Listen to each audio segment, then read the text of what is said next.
Hello viewers, আসসালামু আলাইকুম। সবাইকে স্বাগত জানাচ্ছি আজকের ভিডিওতে, যেখানে আমরা আলোচনা করব ক্লাউড কম্পিউটিং সম্পর্কে। চলুন তাহলে দেখে নেওয়া যাক আজকের টপিকটিতে কী কী আলোচ্য বিষয়গুলো থাকছে।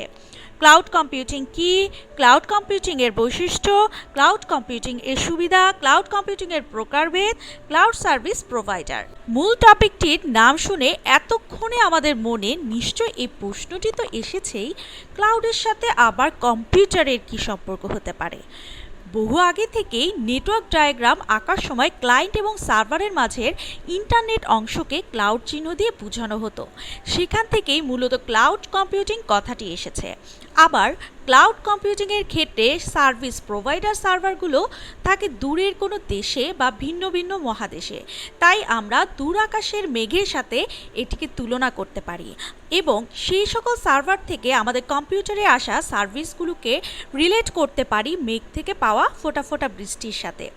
ক্লাউড কম্পিউটিং কথাটির রহস্য তো জানা গেল। এখন যদি বলতে চাই ক্লাউড কম্পিউটিং কাকে বলে, তাহলে সহজ ভাষায় আমরা বলতেই পারি ইউজার বা ক্লায়েন্টের চাহিদা অনুযায়ী বিভিন্ন ধরনের রিসোর্স শেয়ার, কম্পিউটার সেবা, সার্ভার, স্টোরেজ, হার্ডওয়্যার বা সফটওয়্যার রিলেটেড বিভিন্ন সার্ভিস সহজে যে কোনো জায়গা থেকে সুবিধা অনুযায়ী নির্দিষ্ট সময়ের জন্য নির্দিষ্ট ফি এর মাধ্যমে ভাড়া নেওয়ার সিস্টেমই হলো ক্লাউড কম্পিউটিং। এক কথায় আমরা বলতে পারি ক্লাউড কম্পিউটিং হলো ইন্টারনেটের মাধ্যমে কম্পিউটিং সেবার on demand delivery system.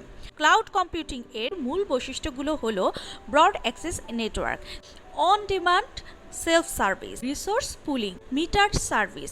Cloud computing ব্যবহারের মাধ্যমে বিভিন্ন সুবিধা পাওয়া যায়। এখন তাহলে জেনে নেওয়া যাক ক্লাউড কম্পিউটিং এর সুবিধাগুলো। ক্লাউড কম্পিউটিং এ খুবই কম খরচে প্রয়োজনীয় সফটওয়্যার ভাড়া করা যায় এবং যার কারণে অপারেটিং সিস্টেম কস্ট বিবেচনায় ক্লাউড কম্পিউটিং যথেষ্ট সাশ্রয়ী। মিটার সার্ভিস অ্যান্ড ফ্লেক্সিবিলিটি, যতটুকু সার্ভিস ব্যবহার করব সেই অনুযায়ী ততটুকুই পে করব।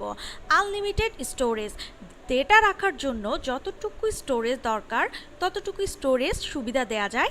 স্টোরেজ নিয়ে দুশ্চিন্তার কোনো কারণই থাকে না। ক্লাউড কম্পিউটিং প্রোভাইডার সার্ভিসগুলো সর্বোচ্চ সুরক্ষা নিশ্চিত করে। ক্লাউড কম্পিউটিংয়ে সফটওয়্যারগুলো অটো আপডেটেড এবং মেইনটেনেন্সের সুবিধা থাকে। ক্লাউড থেকে ডেটা হারানোর কোনো সম্ভাবনা থাকে না। রেজিস্টার করা ক্লায়েন্টগুলো যে কোনো সময় যে কোনো জায়গা থেকে ডেটা অ্যাক্সেস করতে পারে। একটি কোম্পানি বা ব্যবসা স্টার্ট আপের সময় খরচ কমাতে ক্লাউড কম্পিউটিং বেশ প্রেফারেবল। পাওয়ার বা ইলেকট্রিসিটি ডাউনের কোনো ঝামেলা থাকে না, কারণ তাদের ডেটা সেন্টারগুলো সার্বক্ষণিক আপ অ্যান্ড আপডেটেড থাকে। ক্লাউড কম্পিউটিং এর প্রকারভেদ। ক্লাউড কম্পিউটিংকে প্রধানত দুইটি ক্যাটাগরিতে ভাগ করা যায়। এক হচ্ছে সার্ভিস এবং দুই হচ্ছে মডেল। সার্ভিসের উপর ভিত্তি করে ক্লাউড কম্পিউটিংকে তিন ভাগে আবার ভাগ করা যায়। IaaS, infrastructure as a service; PaaS, platform as a service; SaaS, software as a service. এদের এক কথায় ওয়েব সার্ভিসও বলা হয়ে থাকে। ক্লাউড কম্পিউটিং এর ডিপ্লয়মেন্ট মডেলকে আবার চারটি ভাগে ভাগ করা যায়: public cloud, private cloud, hybrid cloud এবং কমিউনিটি ক্লাউড। এখন তাহলে চলুন জেনে নেওয়া যাক ক্লাউড সার্ভিসিং প্রোভাইডার সম্পর্কে। 1960 সালে জন ম্যাকক্যার্থি ক্লাউড কম্পিউটিং এর ধারণা দেন। 1990 সালের দিকে এই ধারণাটি ভিত্তি লাভ করে। 1999 সালে সেলসফোর্স নামের কোম্পানি এই সেবা প্রদান শুরু করে। 2006 সালের দিকে Amazon cloud computing service provider শুরু করে। ক্রমান্বয়ে Google, Microsoft, Alibaba, Oracle, IBM ইত্যাদি কোম্পানিগুলো ক্লাউড সার্ভিসিং প্রোভাইডার হিসেবে আত্মপ্রকাশ করে। ক্লাউড সার্ভিসিং প্রোভাইডারগুলো হলো সেই সকল কোম্পানি যারা ক্লাউড কাস্টমারের কাছে তাদের প্রয়োজনীয় ক্লাউড সার্ভিসগুলো বিক্রি করে।